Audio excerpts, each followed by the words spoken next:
आपका दुबई वाला राजा। आज आपको रिव्यू दे रहा हूं आज ही के दिन रिलीज हुई नई फिल्म ठाकरे का। तो ठाकरे फिल्म बाला साहब ठाकरे के ऊपर है और इस फिल्म के डायरेक्टर हैं अभिजीत पंसे। इस फिल्म के प्रोड्यूसर हैं वायाकॉम 18 मोशन पिक्चर्स और संजय राउत, और इस फिल्म को लिखा भी संजय राउत ने है।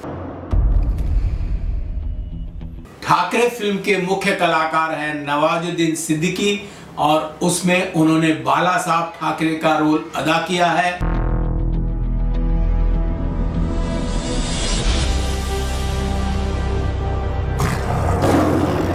और उनकी पत्नी बनी है अमृता राव। दोस्तों, अब हम बात करेंगे इस फिल्म की कहानी की। ये कहानी शुरू होती है लखनऊ की एक अदालत से, जहां पर बाला साहब ठाकरे और उनके संगठन के ऊपर बाबरी मस्जिद को गिराने और दंगे फैलाने का आरोप है। और आप ही के कहने पर आपके लोगों ने बाबरी मस्जिद को तोड़ दिया। वहाँ पे तो राम मंदिर था। आपको कैसे पता कि राम लल्ला वहीं पर पैदा हुए थे? नहीं तो पाकिस्तान में पैदा हुए थे। Order order order. अदालत से कहानी फ्लैशबैक में 1960 के दशक में पहुंचती है, जहां पर कि फ्री प्रेस जर्नल पेपर के दफ्तर में ठाकरे कार्टूनिस्ट के रूप में काम करते हैं, लेकिन उनके तीखे तर्रार तेज कार्टूनों की वजह से उस नौकरी से वो खुद ही इस्तीफा देकर निकल जाते हैं और जाकर चर्च गेट के पास हीरो सिनेमा में बैठ जाते हैं पिक्चर देखने के लिए। पिक्चर देखते देखते उन्हें एहसास होता है कि महाराष्ट्र जो कि मराठियों का है, उनका अपना होते हुए भी उन्हें रोजगार और नौकरी में वो हक नहीं मिलता है और न उन्हें सम्मान की दृष्टि से देखा जाता है। लिहाजा उनकी सोच इस कदर बदल जाती है और वो मराठी समाज को संगठित करने में लग जाते हैं। जनता का काम करने के लिए जनता के बीच जाना पड़ेगा। एक संगठन की शुरुआत करनी होगी और वहां जन्म लेती है नई सेना, जिसका नाम होता है शिव सेना। अपनी सेना होगी सेना, जय शिवाजी महाराज का नाम और कर ले शुरू। अरे भीख मांगने से अच्छा गुंडा बन के अपना हक छीनना। ठाकरे अपनी बात को हर उस आदमी को कहने के लिए जिस तक वो नहीं पहुंच पाते, एक पत्रिका निकालते हैं जिसका नाम होता है मार्मिक, और उस पत्रिका के थ्रू वो इतने पॉपुलर हो जाते हैं, जाने पहचाने हो जाते हैं कि धीरे धीरे करके उन्हें हर मराठी जानने लगता है और वो हर एक से मिलते हैं, उनकी समस्याओं का समाधान करते हैं। एक गरीब आदमी उनसे कहता है कि मेरे मकान पर किसी ने कब्जा कर लिया है, और वो कहता है कि वो ठाकरे साहब के आदमी हैं, तो वो उसका मकान खाली करवा देते हैं।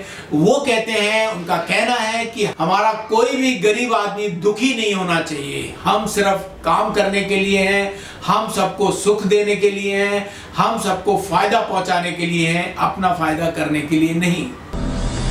अगर बेलगांव का मसला हल नहीं हुआ, देश के गृह मंत्री मोरारजी देसाई को चेतावनी देते हैं। ये ठाकरे होता कौन है मुझ पर रोक लगाने वाला? मुंबई तो क्या, महाराष्ट्र की सीमाओं तक घुसने नहीं देंगे।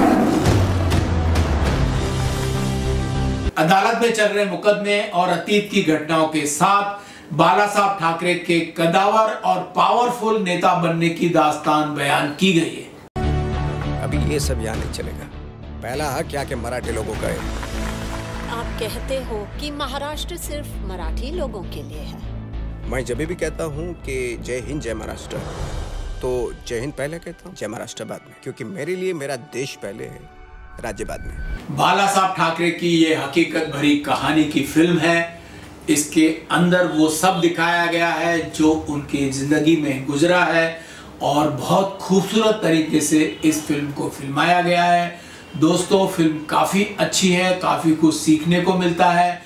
किस तरह से बाला साहब ठाकरे एक बड़े नेता का रूप लेते हैं, मुस्लिमों के साथ हाथ मिलाते हैं, इंदिरा गांधी जी से मुलाकात करते हैं, उनका नाम इंदिरा जी उस लिस्ट में से काट देती हैं जिस लिस्ट में उन्हें ये कहा गया था कि आप अपनी पार्टी को ख़त्म कर दीजिए।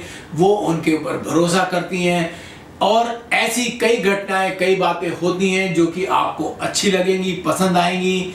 फिल्म का मजा लेने के लिए मैं चाहता हूं कि आप इस फिल्म को बड़े पर्दे पर देखें।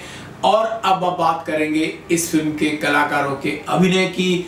तो अमृता राव ने उनकी पत्नी का रोल बराबर निभाया है और नवाजुद्दीन सिद्दीकी ठाकरे के रोल में छा गए हैं। उन्होंने बहुत ही अच्छा काम किया है, किसी भी मोड़ पर वो उनसे कम नजर नहीं आते हैं। अभिनय में जान डाल दी है, झंडे पूरे गाड़ दिए हैं। मैं चाहूंगा कि आप इस फिल्म को बड़े पर्दे पर देखें और एंजॉय करें। मैं अगर अकेला भी रह गया ना तो लाखों लोगों को इकट्ठा करने की ताकत आई जगदम्बे ने मुझे दी है।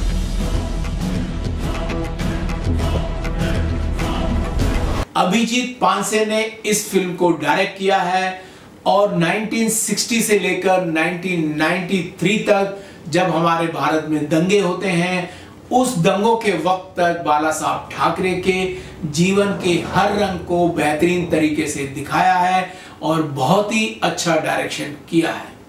मुंबई में हुए दंगों में भी आपका हाथ था। हाथ नहीं पाँव था। मेरा विचार बनकर लाखों लोगों के खून में बहेगा और उस खून के हर कतरे में जिंदा रहेगा ये बाल केशव ठाकरे। अगर हम बात करें अभिनय की तो ये साबित हो जाता है कि नवाजुद्दीन सिद्दीकी हर तरीके के अभिनय में, हर तरीके के रोल में जान डाल देते हैं और उन्होंने ठाकरे साहब के जीवन को बराबर जीवित कर दिया है। आपका सिक्सर याद है मुझे? Excellent shot. आपकी बैटिंग इतनी भी अच्छी नहीं थी कि मैं सीमा पर शहीद हुए जवानों के परिवारों का दुख दर्द भूल सकूं। अब बात निकली है स्टार की, तो मैं ठाकरे फिल्म को 5 में से 2.5 स्टार देना पसंद करूंगा। और दोस्तों, मेरा आपसे ये कहना है कि अगर आपको मेरा ये रिव्यू पसंद आता है तो अपने सब दोस्तों के साथ शेयर कीजिए और सब्सक्राइब का बटन बिल्कुल आपके सामने है, दबाइए, सब्सक्राइब कीजिए और आइए मेरे दिल के और नजदीक आइए। और अब मैं आपसे विदा चाहता हूं, मेरी आपसे मुलाकात होगी अगले किसी फिल्म के रिव्यू पर। और अब मुझे इजाजत दीजिए। थैंक यू, धन्यवाद, शुक्रिया, बाय, जय हिंद, जय महाराष्ट्र।